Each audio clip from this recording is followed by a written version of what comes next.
Morning, everybody, and welcome to My Time TV. We have got a big fat take 2 for you. Last week we had some technical difficulties, and this is episode 4 of, not My Time TV, Find Your Freedom TV. My name's Jodie and I am your host for today. Find Your Freedom TV is all about providing you with ideas, tips, and proven strategies that will help you become financially, mentally, and emotionally free. And let's be honest, who doesn't want that? So this week, I am absolutely delighted to bring you someone who is a client of mine and has also become a really close friend. Her name is Michelle Jewels-Parsons, and she's a funeral celebrant. In fact, I came across Michelle. She's been following the 7 Effect for many years now. And in 2016, I did a blog. I wrote a blog for about a year called I Love Mondays. And every Monday I'd go and interview a different mum who'd quit her job and started her own business doing what she loves. And Michelle was one of those I Love Monday mums. And when I interviewed Michelle, I was blown away. I don't think I've ever met anyone who has such a heartfelt message behind what she does. So Michelle, as a funeral celebrant, has a really amazing story around why she does the work that she does, and the way that she does it is absolutely incredible. Beyond just doing that, Michelle's done all sorts of incredible things, and she's got an even bigger vision to change the way people think and have conversations around dying. So not only is she a funeral celebrant, Michelle's also an end-of-life companion. She's also the author of the new children's book, The Present Box. So please help me welcome Michelle Jewels-Parsons. Hello, Michelle. Welcome to the show. Good morning. Hello, everyone. Woohoo! We made it. We're live. We did it. Thank you for your patience for last week. Whew. I know. Look, it's wonderful to have you on here. And when we're talking about finding your freedom, I think for a lot of people, financial freedom is the first thing that comes to mind. Yeah. But over the years as a coach, but also someone who has dealt with loss and death in our family multiple times, I understand that grief and losing people, whether it be the loss of a loved one dying or even the breakdown of a relationship, can be something we can get trapped in. So absolutely. I wanted to begin by asking you, Michelle, how do you define freedom? Like, what is freedom to you? I guess freedom for me is having the choice to do what I want, when I want, how I want. And, you know, for many years prior to starting my business, I was working for others. Yes. The best experiences that I had, I certainly don't regret any of that because it brought me to where I am today. But I think choice plays a very big part in that. And freedom for me is financial freedom and emotional freedom. And I think both of them tie in beautifully together. Absolutely. And I just want to say, actually, this is one thing I forget to tell our viewers all the time. If you are watching this live and you want to interact with Michelle and I, and you've got questions to ask for Michelle, go to the link above the post if you are not watching it on My Time TV's page, and we will see your questions. Otherwise, if you're watching it on the 7 Effect or if you're watching it on Michelle's page, we'll go back and we'll respond to those. But if you want live engagement, jump into the My Time TV link. So you were saying that emotional and financial freedom are quite linked to you. Yep. Can you tell us a little bit more about that, Michelle? What do you mean by that? Well, I think, look, I'll start with what brought me to where I am today. Unfortunately, I experienced a very sudden and unexpected death of my father when he was 52, and it was the most traumatic, shocking moment of my life. That was, you know, going back 18 years ago.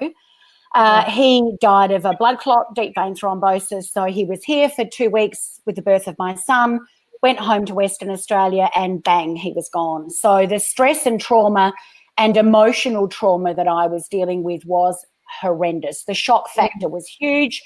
We were trying to help organise things from Adelaide. My stepmother and my father lived in Perth. Yeah. So fast forward to the funeral, which was nearly 3 weeks after he died because it was a coronial inquest because he died at home. The whole thing I just felt was, look, it wasn't a shambles, but it wasn't him. And that caused me even more emotional distress. So we sat through a service of a man who was a prolific practical joker. He used to pull pranks on everybody, laughed all the time, to sit through quite a maudlin, dark, morbid service. And I remember sitting there looking at my sisters thinking, who are we saying goodbye to? Because this sure as heck isn't my dad. Yeah. And it stunted my emotional development on what was happening and how I was dealing with his funeral. It took me nearly 8 years to get my head around the fact that he'd actually died, because I disassociated in the funeral, thinking, and I remember thinking, holding my newborn son, how sad for this family that they're having to say goodbye. I completely disconnected. And I remember flying back to Adelaide thinking, what was all of that? I didn't even feel like I'd been to a funeral. Yeah. And I remember waking up at 3 o'clock in the morning when my son was maybe 6 months old, thinking, that's awful. People shouldn't have to go through that. If there weren't errors, there were a couple of mistakes, but it just wasn't him. And it really changed the way I grieved, because I didn't grieve, because I didn't connect it with my father. I realised then that things had to change. And fast forward all that time, and here I am as a funeral celebrant and end-of-life companion. And, you know, that is a very powerful story, and I can relate to that in so many ways. When my brother passed away, I was living in London, and it was 2000, and the shock of that, because I was not even in the same country. He was in Australia, I was living in London, and I got a phone call from my grandfather. And thankfully, the funeral service was the thing that gave us that space. And, you know, his funeral was a room filled with his mates and the music that he loved and the people that he loved. And then I know when in 2007, not long ago, similar to you, my father died suddenly on holiday in Thailand. And having you as the celebrant there and guiding my entire family through that process, because it was a shock, and I was still like, is he really gone? But having a celebrant that makes it about him, and, you know, when you read out the words, and every word that came out of your mouth was so on point about this was Dad's thing. And I remember even Nana sitting in there saying, oh, my God, where did you find her? I want her to do my funeral, please. Hi, Nana. Nana's just gorgeous. So it does make a big difference how we prepare for the end of life, but even how we then come together as a family and as loved ones, how we see people off can help us through the grieving process. Absolutely. It creates freedom for me, absolutely. Correct. And I've realised, I think the one thing that I've realised with a lot of study that I've done since, and I've been influenced by some amazing people, death walkers and death doulas, you know, Sarah Kerr and Zenith Farago, they do death very differently. And what I've learned is that ritual and the process of ritual and holding space and taking time to allow people the moment to remember and to be in that is very powerful. When you go back to Victorian times and you look at death and dying, it was a 7-day mourning process. There was a black bow put on the front door. The whole community knew that you were grieving. It was a community thing. People brought meals. There was a burial on the 7th day. They had time. Now somebody dies on a Sunday, family fly in on a Monday, they expect a service on a Wednesday, they get to the Friday and they're like, this week's been an absolute whirlwind, because we haven't allowed ourselves to take time. And part of the process that I think may have helped you, and correct me if I'm wrong, is having the opportunity for us to sit down, for me to say, Jodie, tell me what you like. And if you don't know that, tell me what you don't like. And then we were able to get a formulate a service. I emailed you a proof. And if you remember, you're in complete control. Everything I propose of saying on the day, and that's really, really important. Absolutely. It's so important. And we've got a couple of comments here, actually. In fact, one from Casey who's saying, hi, ladies, I feel like I didn't say goodbye to my mother-in-law who passed away in December last year. It happened so quickly, and having a toddler at the same time, it's really tough. It was come and go, looking after him. I didn't get to see her much her last days while she passed away. And so this is something that at some point in our lives, we all experience it. Let's face it. Death is a part of living. Oh, and of course. I love your mission about changing the way people think and talk about end of life. So we've talked about the fact that, you know, your own father's passing and his funeral service was really what inspired you to do the work you do. Yeah. Because it prevented your own ability to find freedom. Have you seen other people held back in any way, not being able to feel free in the grieving process? Oh, absolutely. And I mean, I deal with families. There's often an estrangement. There's reasons. There are different traumatic ways. And Casey, I just wanted to address your question. Thank you for joining us this morning. You can actually take time to create a ritual just with you and your mother-in-law, so that you can acknowledge the fact that she was a very big part of your life. You can do that with someone like me. You can do that on your own. You can gather family together and spend time with her just saying goodbye. It doesn't matter how you do it. It doesn't matter what you do. If it comes from the heart, it's all about intention. So don't feel that just because you didn't have the opportunity to say goodbye to her at the funeral because you were so busy with the toddler that you can't do it now. Grief doesn't just disappear. Unless we deal with it, grief stays and it stays and it stays. We really do have to do that. So, you know, sometimes I've got family members that are coming from interstate. Sometimes family members can't join families for a funeral. Sometimes there's not a funeral. So I've dealt with families where I've conducted a ritual where somebody's donated their body to medical science. There is no goodbye. Yeah. Because obviously they've gone through that process. They've gone through that system. There is no service. So we conduct and do our own ritual and our own service to allow them the opportunity to hold space for that person. It's really, really important. And what do you think, Michelle, are the most, and that's wonderful, you know, I hopefully that's a fantastic idea for Casey to be able to implement, but what do you think are the most important pieces to have in these rituals and services? What are the key elements? Yeah, I think, look, thinking about what made that person really special, what was something iconic about their personality, what was something that made you laugh whenever you thought about them, maybe some of their artifacts, you know, if they're a photographer, having a camera there, maybe if it was somebody that loved to cook, doing this over a dinner and having wine and food flowing on a table. Like you said with your brother, Jody, doing something, if he was very charismatic and had a lot of friends, involving that. I think trying not to keep it to be a solemn, dark ritual is really important. You have to try and acknowledge the person's personality. And you'll find that different things will come up. And rituals not only about death, it can be, you know, divorce, birth, it can be miscarriage, stillbirth. There are lots of different reasons to do rituals. Well, divorce parties are a thing these days. They are. People do have divorce parties. For a party, let's be honest. I mean, and I just wanted to say, I know that my business partner, Ellie Rose, is joining us this morning. So good morning, Ellie. Ellie's actually the illustrator of our book, but we'll chat. I promised her I'd give her a shout out this morning. So good morning, Ellie, if you are watching. That's wonderful. And Ellie, we're going to talk about the book in just a moment and your amazing drawings because they are so beautiful.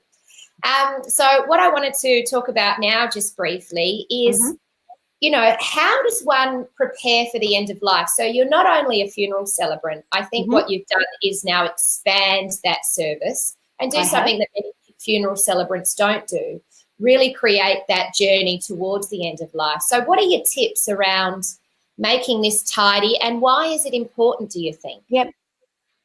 My biggest tip that I want to share with people today is have the conversation. Have the chat that nobody wants to have. My mission is to change the way we talk about and deal with death because we don't talk about it. It's something that's left mostly undiscussed. And then when somebody dies, the family are left with, well, did they want to be buried or cremated? I never had this conversation. Do they want a service? Did they want to donate their body to medical science? The reason I became an end-of-life companion was that I realised a long time ago there are people that are terminally ill and others that aren't, that still want to have control over what happens to them. So you need to work on the fact that if you were to die tomorrow, and there is no guarantees, we don't have a life path saying you're going to live to 100. We could all go like that, and I've learnt that firsthand. What do you want? And if you don't know what you want, what don't you want?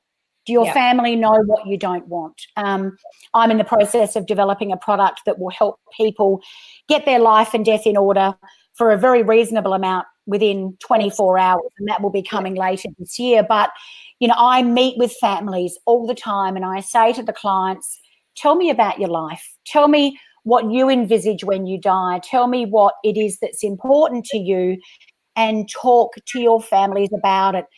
Have a think about what it was like with organ donation 20 years ago when we weren't talking about it. Now, fast forward 20 years with them encouraging us to have the conversation. And I think you'll find that the organ donation register has jumped by 50 or 60% purely because we told our loved ones what we want. Yeah. And it's amazing. Just that conversation, whilst it seems terrifying to have, can actually be quite freeing if it's done with the right intent. We all have fear around death, let's be honest. It's a primal instinct within our brain because our brain is programmed to keep us alive.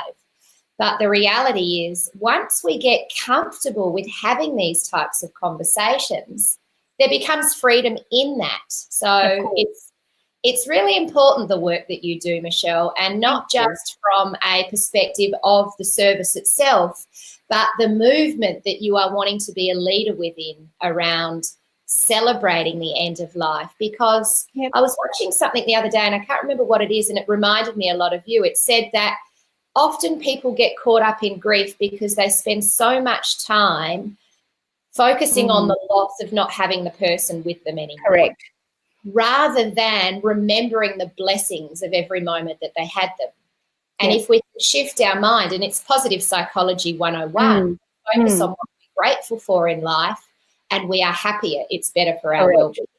One thing I want to... What we don't have, we become depressed, and that's what leads us into spirals of depression. So sorry. A lot of clients say to me, Michelle, how do I move beyond my grief? I'm in a really dark place. It's quite debilitating. I feel quite disabled by my grief.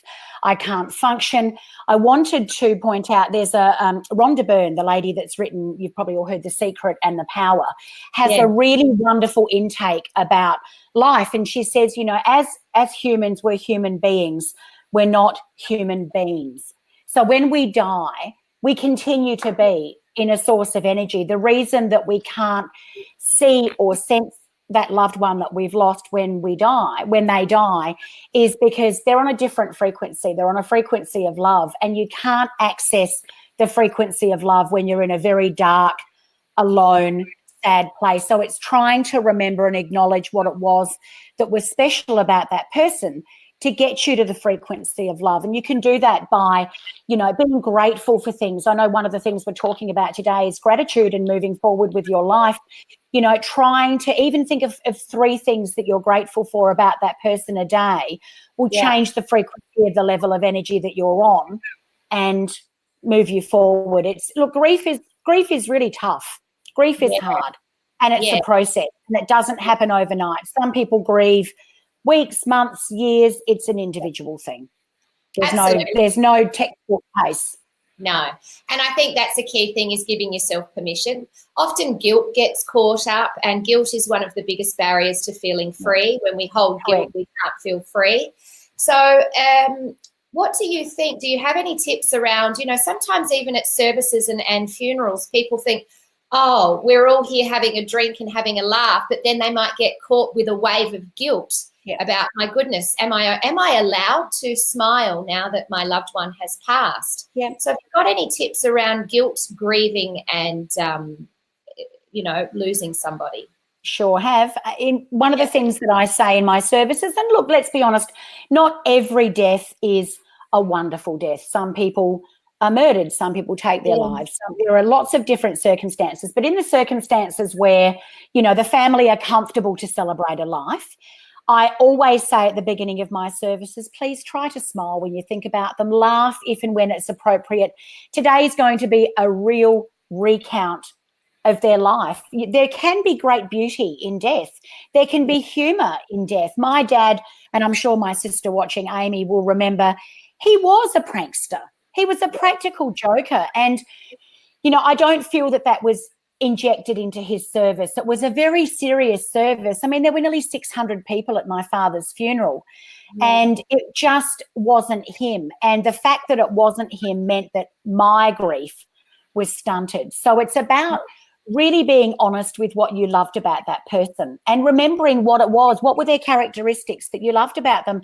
It is okay to laugh. It is okay to cry. nobody ever lived their life being serious from go to woe. There is so much more in between that we need to think about.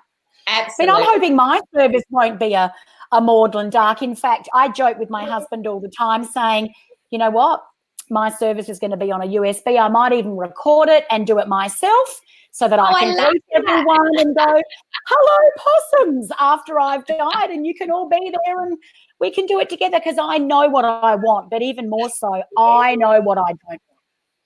So watch this. Yeah, what a great idea. As a celebrant, you can be the celebrant at your own service. And look,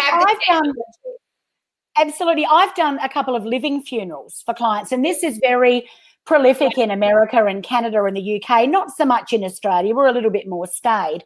But I've conducted living funerals for people that have realised they're terminally ill or they're coming to the end of their life. We've had champagne and cupcake afternoon teas. Everyone thinks they're coming to a party. Sometimes it's announced there that the person's sick. Sometimes they know. Sometimes the people coming don't know. And we ask no presents, just a testimonial of your friendship or relationship that will be shared. It is amazing. It's a room full of love. And that person gets to hear everything that was loved and treasured about them while they're alive, not, I wish Uncle Barry was here to see all these wonderful people and hear all these wonderful stories about him, but he's not. So there are lots of different ways that you can celebrate the end of life. What a wonderful idea. You know, that is absolutely fantastic. And one of the things, you really are a testament to how anyone can take something that's meaningful to them and turn it into a purpose-driven business. You know, you are a woman on a mission, and you're not just, you certainly are, you are not just playing in a space, providing a service to people and showing up to work. You have heart, soul, purpose and meaning behind what you do and why you do it. So, Michelle, if you have any tips now for anyone, maybe they're not necessarily a funeral celebrant, but anyone who has a mission like you and wants to go down that path to find their own freedom, to turn what they love to do into a business, what would be your tips for them to get them started on that path? Okay.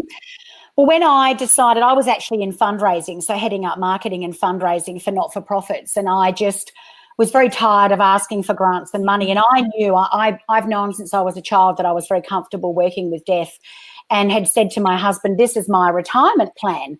And he saw how stressed and unhappy I was in my job at the time, and I just wasn't fulfilling my life's purpose, because I knew this is what I was meant to do. And he said to me, honey, just do it. So on my 40th birthday, I decided that I would study my Funeral Celebrants certificate. Yep. And that took me about 2 years. It was probably only meant to be a 10-month course, but I was working full-time, family of 7. I had other priorities, so I did it at my time, did my certificate, and the best thing I did was made a commitment to work for 2 years in the industry I wanted to start my business in, to get mentors, whether it was in a volunteer capacity. I was very lucky to be able to be hired by a local funeral company who happened to be a sponsor of one of my events at the not-for-profit I'd worked at years before. I got to see behind the scenes of how this industry worked, and it made me an all-rounder. It was the best decision I made. Had I gone from working in not-for-profit, trying to be a celebrant, never having done that, I wouldn't have had the foundation I've got now. And that was my best idea, was to work and get the experience. And then I got to see how other celebrants worked, and I was working as a celebrant as well. So I was having on-the-job training. I could see when things were, going pear-shaped or what was happening. And now I think on my feet every service. I can pretty much take control of anything as it happens. So maybe get yourself a mentor. Yeah. I'm not fearful in saying one of my very best decisions was getting a business coach. I did. I hesitated, and I thought, I can't afford it. I can't do this. Yeah. And then my husband said to me, well, that's really not true. You can make this happen if you really want it to happen. But, I had some issues, even though I'm a public speaker, with self-confidence. And what if the industry doesn't like me? What if people don't want to hear what I have to say? What if I think I'm all that in a bag of chips and everybody goes, oh, girlfriend, who do you think you are? Yeah. So having Jodie as a business coach was a very good decision, and she got me out of my own head. So all of that collectively helped me formulate the basis of my business and gave me structure in how I was going to move forward with that. Yeah, and that's two fantastic tips. Get yourself a job in the industry. Amy and I started working in the education and coaching sector when we started our business as coaches and educators. Boom, we knew the industry just like you. Yep. And get a coach. We got a coach when we launched our business. That day we flew straight to Byron Bay to launch our to work with our coach after our launch party. So it is a sign for success. And what's happened in the last 12 months is your brand, your business has blown up exponentially. It's evolved, hasn't it? And let's talk now about this week's book review, The Present Box. Have you got a copy there that you can show us? Yeah. So just tell us briefly, Michelle, I would encourage everybody, and we'll share some links below if you want to get yourself a copy of this. It is now available global. You can buy it from anywhere in the world, which is exciting. Congratulations. Tell us why you wanted to write The Present Box, who it's for and what's it about. Sure. So the purpose of The Present Box is to educate, teach and support young children, so maybe 2 to 9, 2 to 10, with acknowledging their feelings of what they feel when someone dies and to help them prepare for the ritual, the funeral, whether it be at a funeral home or a garden or a cremation or whatever they're witnessing, to help them understand what to expect. So I've been working for myself 7 years come this Christmas. I've been a funeral director and a funeral celebrant. I was sort of 2 years prior to that, but I realised very early on we don't as a community do death well. We do it even less well with our children. And what I've noticed is a lot of families and parents don't bring their children to services because they don't want to answer the questions because they don't know what to say. And I'm sure there's a few people in the industry watching and a few funeral celebrants that are friends of mine that would hear on a daily basis, "Where's Nonna?" Okay, well, she's over there in that box over there. Can I see her? Is she asleep? Is she reading? Is she listening to what I'm saying? Will she talk to us? They've got no comprehension of the permanence of death. We struggle with the permanence of death. So I'd actually written the story 3 years ago. I went and studied illustrating book writing course with Sally Heinrich, who was also involved in the book, and realised very early on it had to be written in the voice of a child to relate to children. And then my very next best decision was it had to be illustrated by a child. So I put a business proposal to my then 4.5-year-old niece, and I said to her, "Would you like to help Auntie Shelley with a project?" And she was pretty much, "Well, talk to me. What have you got in mind?" She's a bit sassy like me. Did she negotiate? She's a hard negotiator. She was a hard negotiator. The negotiation involved a bit of cash, some supply of lol dolls. I mean, I was told exactly up front what she wanted. And we spent, a couple of afternoons a week. I would read her the story that was going to be on the page. She would then think about how that made her feel, and she would illustrate it based on that. So this was not an overnight process. We've borrowed money to do the book because I believe so strongly that we need this resource. Yeah, absolutely. And just give us a little flip through the pages. I'm looking around. Oh, here's my copy here. But I was thinking it's under a pile of stuff. Here's the book here. I think you've got less reflection on yours, so we'll do it your end. Yeah, so it is just the most beautiful. It's very high quality, but look at the colours in Ellie's beautiful drawing. So well done, Ellie, on you and Michelle. I just don't think there's many books out there, and you've had some great success. Schools, libraries, funeral homes are buying books We've now. got a rather large consortium that I'm negotiating with at the moment, who is a huge player in the funeral industry, who is looking at, potentially supplying the book as part of their, relationship with clients. So that's very exciting. But everything to do with the book has been made in South Australia. Everybody that was involved with the book is in SA. It's on recycled paper, environmentally friendly ink, carbon offset. We're very proud of it.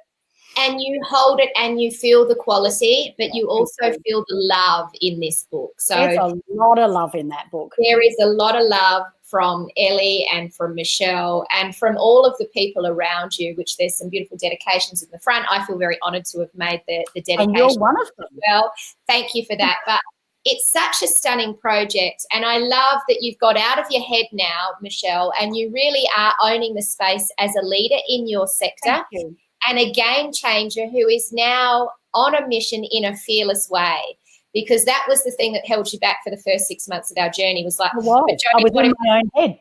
What if all the work dries up? What if the funeral celebrants won't hire me anymore? What if they don't want me to stand out and speak about these things? And now it's I've had the opposite. I've had funeral directors and funeral homes going, oh, my God, this is fantastic. Thank you for writing this book. Yeah. I've had some of the people that I work with in the funeral industry that have given me the most amazing testimonials on how it's impacted their children. And children between the ages of 4 to 6 get stuck on an interest in death, whether they've experienced a death or not, and it keeps them awake. So I've had some parents say, look, we read this as a bedtime story and we talk about life, and they've lost that sense of fear. And look, I know it's time to wrap up now, but I've got a comment here. I don't know if you can see it, but it's from Amy Jules, but it's actually she's writing on behalf of Ellie. We just wanted to help children about death, Ellie Kiss. So that would be Ellie's words. That would be Ellie's words. That is Ellie's words. And Ellie, we are so glad you are watching, and congratulations, Ellie, on your beautiful drawing. So she's a really sassy, great child who has realised, and she understands all of this. She had a conversation with a funeral director a few years ago when we dropped a book in to help a family that was struggling with a very traumatic death, and hand on the hip, she said to the funeral director, well, you know, that's why we do what we do, Darls. We're here to help the children. I love it. At the age of 6, and I'm like, she is my protege. She's going to continue on, and, you know, when my life comes to an end, Ellie will actually inherit the ISBN and all of the author's rights to this book because it's her project. So yeah, she is a young lady who is certainly going places as well. I mean, how many 5-year-olds can say they got that on their resume? Oh, and the day that we launched the book, she said to me, do you think everyone's going to recognise me at school tomorrow now that I'm a famous author? I said, I don't know, darling, but we'll give it our best shot. It'll happen, Ellie. All right, Michelle, we better wrap up. And I wanted to leave everybody with our 7 weekly steps that you can take this week to get you closer to freedom. And these are all tied in with the amazing content that Michelle's shared with us. I also want to say a huge thank you to you for coming on the show and for sharing with such openness and enthusiasm, wisdom. Thank you for asking me. It's an absolute privilege and an honour. I was thrilled. And I think what we need to do now is, Michelle, is get more workshops and seminars happening where people can come and meet you and pick your brains, because this is a big topic. Absolutely. And I think more than money, grief actually holds people back from freedom.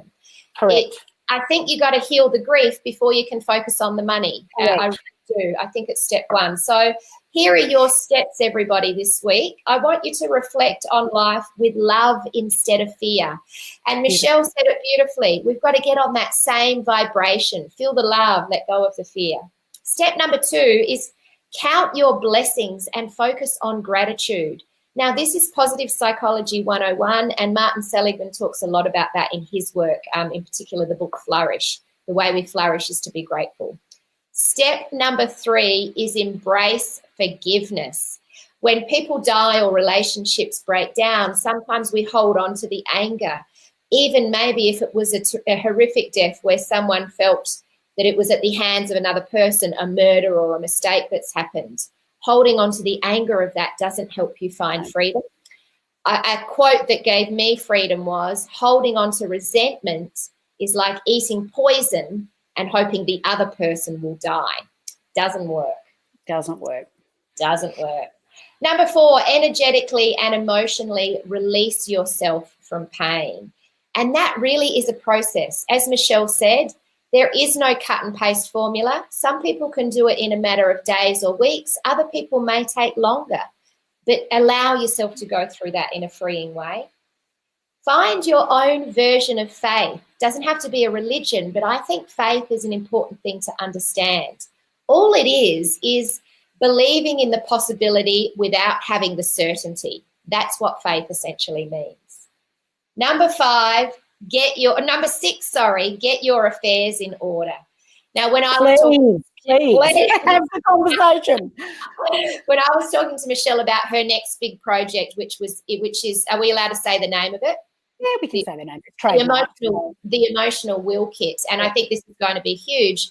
The reason that Michelle wants to do this project is that a lot of her clients go out, and certainly my dad was one of these, because it was a shock and it was sudden, without their affairs in order, and it can leave things in a big mess. So get your affairs in order, have the conversation.